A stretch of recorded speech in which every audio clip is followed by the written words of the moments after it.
آج ہمارے عقائد و نظریات اور ہمارے افعال بالکل مختلف ہو چکے ہیں۔ ہمارے عقائد کچھ ہیں اور افعال ہمارے اس کے بالکل برعکس ہیں۔ اگر ہمارا عقیدہ ہے حضور علیہ الصلوۃ والسلام حاضر و ناظر ہیں، اگر ہمارا عقیدہ ہے حضور علیہ الصلوۃ والسلام زندہ ہیں، اگر ہمارا عقیدہ ہے حضور علیہ الصلوۃ والسلام ہمارے درود پاک پڑھنے کی تعداد کو بھی جانتے ہیں، اگر ہمارا عقیدہ ہے حضور علیہ الصلوۃ والسلام حضرت حذیفہ رضی اللہ تعالی عنہ کی اپنی والدہ محترمہ کے ساتھ ہونے والی گفتگو کو بھی جانتے ہیں، اگر ہمارا عقیدہ ہے حضور علیہ الصلوۃ والسلام قبر کے اندر ہونے والے عذاب کو جانتے ہیں، اگر ہمارا عقیدہ ہے قبر میں سب سے پہلے حضور علیہ الصلوۃ والسلام نے تشریف لانا ہے، اگر ہمارا عقیدہ ہے قبر حضور علیہ الصلوۃ والسلام جنت میں جا کر زمین پر حضرت بلال رضی اللہ تعالی عنہ کے قدموں کی آہٹ کو جانتے ہیں، تو پھر بتائیے میرے بھائیوں، میرے بہنوں، میرے دوستوں، میرے بزرگوں، مجھے بتائیے ہم کس طرح پھر اسی حبیب علیہ الصلوۃ والسلام کی نافرمانی کرتے ہیں، اس کے رب کی نافرمانی کرتے ہیں۔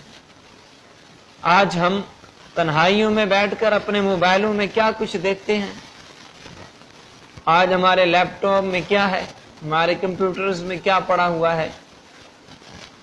جب ہمارا عقیدہ ہے سرکار ہمیں دیکھ رہے ہیں، آج ہمارا والد بیٹھا ہو، ہم اپنے والدین کے سامنے کوئی غلط کام نہیں کرتے، کیوں؟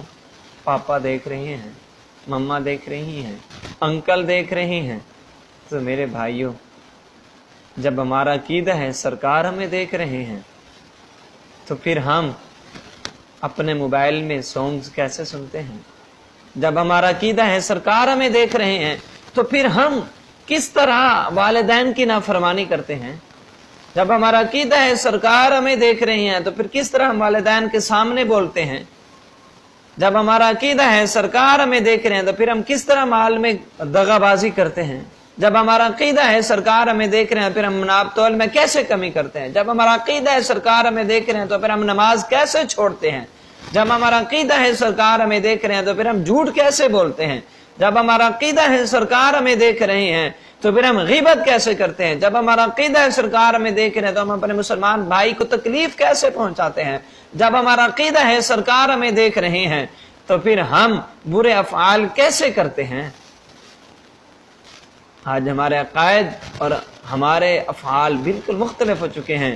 میرے بھائیوں، ہمارا عقیدہ ہے سرکار ہمیں دیکھ رہے ہیں، ہم بازار میں جاتے ہیں غیر محرم عورتوں کو دیکھ رہے ہوتے ہیں، ہم اپنے والدین کے سامنے یہ کام کر سکتے ہیں؟ نہیں۔ جب والدین کے سامنے یہ کام نہیں کر سکتے، تو اپنے نبی کے سامنے کیسے کر سکتے ہیں؟ اور پھر ہمارا رب تو ہمیں تنہائیوں میں بھی دیکھ رہا ہے۔ ایک اللہ رب العزت کے ولی کے پاس اس کے 3 مریدین حاضر ہوئے اور عرض کی کہ ہم نے آپ کی بہت خدمت کی ہے، آپ ہمیں خلافت عطا کیجیے۔ اب اس پیر صاحب نے، اس ولی کامل نے اپنے ان مریدین کو، 3 مریدوں کو ایک ایک مرغی عطا کیا، کہا کہ جاؤ اسے جا کر ذبح کرنا ہے، لیکن ایسی جگہ پہ جا کے ذبح کرو جہاں تمہیں کوئی دیکھ نہ رہا ہو۔ اب وہ مریدین جاتے ہیں، ایک نے جا کر جھاڑیوں کے اندر چھپ کر مرغی کو ذبح کیا اور لے آیا، ایک گیا، اس نے دیکھا کہ مکان ہے بالکل ویران ہے، کوئی نہیں ہے، اس کے اندر جا کر اس نے ذبح کیا، اور تیسرا مرغی ویسے زندہ کی زندہ لے کر واپس آ گیا۔ اب پیر صاحب کی بارگاہ میں، ولی کامل کی بارگاہ میں حاضر ہوئے، اور 2 نے ذبح کی ہوئی ہے، ایک نے ویسے زندہ اٹھائی ہوئی ہے۔ پیر صاحب نے پوچھا کہ ہاں جی تم نے کہاں ذبح کی ہے؟ اس نے کہا جی میں گیا ہوں جھاڑیوں میں، فلاں دور جگہ پہ گیا ہوں، کوئی نہیں دیکھ رہا تھا، وہاں جا کے میں نے اسے ذبح کیا ہے۔ پیر صاحب نے کہا اچھا۔ دوسرے سے پوچھا ہاں بھی تو نے کہاں ذبح کی ہے؟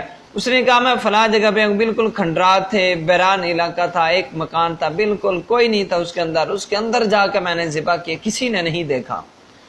تیسرے سے پوچھا ہاں بھی تو نے ذبح کیوں نہیں کی، تجھے خلافت نہیں چاہیے؟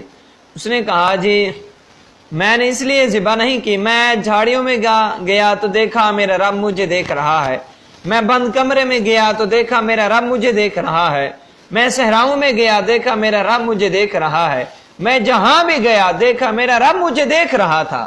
تو آپ نے فرمایا تھا وہاں ذبح کرنی ہے جہاں کوئی دیکھ نہ رہا ہو۔ تو اس لیے میں ہر جگہ پہ میرا رب مجھے دیکھ رہا تھا، تو اس لیے میں واپس لے آیا زندہ۔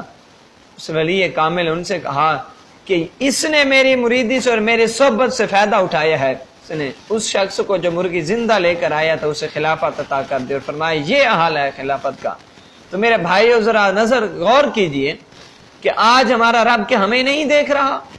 جب ہم غیبت کر رہے ہوتے ہیں، جب ہم جھوٹ بول رہے ہوتے ہیں، جب ہم مال میں ناپ تول میں کمی کر رہے ہوتے ہیں، جب ہم عورتوں کو دیکھ رہے ہوتے ہیں، جب ہم غیر محرم کو دیکھ رہے ہوتے ہیں، جب ہم بازاروں میں بد نگاہی کر رہے ہوتے ہیں، جب ہم والدین کی نافرمانی کر رہے ہوتے ہیں، جب ہم نماز چھوڑ رہے ہوتے ہیں، جب ہم جھوٹ بول رہے ہوتے ہیں، تو ہمارا رب کیا ہمیں نہیں دیکھ رہا ہوتا؟ اور ہمارا عقیدہ سرکار ہمیں دیکھ رہے ہیں تو کہ ان تمام اوقات میں سرکار ہمیں نہیں دیکھ رہے ہوتے؟ جب ہم اپنے موبائلوں میں سب کچھ دیکھ رہے ہوتے ہیں، گند دیکھ رہے ہوتے ہیں، کہ ہمارے سرکار اللہ رب العزت ہمیں نہیں دیکھ رہا ہوتا؟ جب ہمارا یہ عقیدہ اور نظریہ ہے تو پھر بھائی ہم کس طرح یہ برے افعال کرتے ہیں؟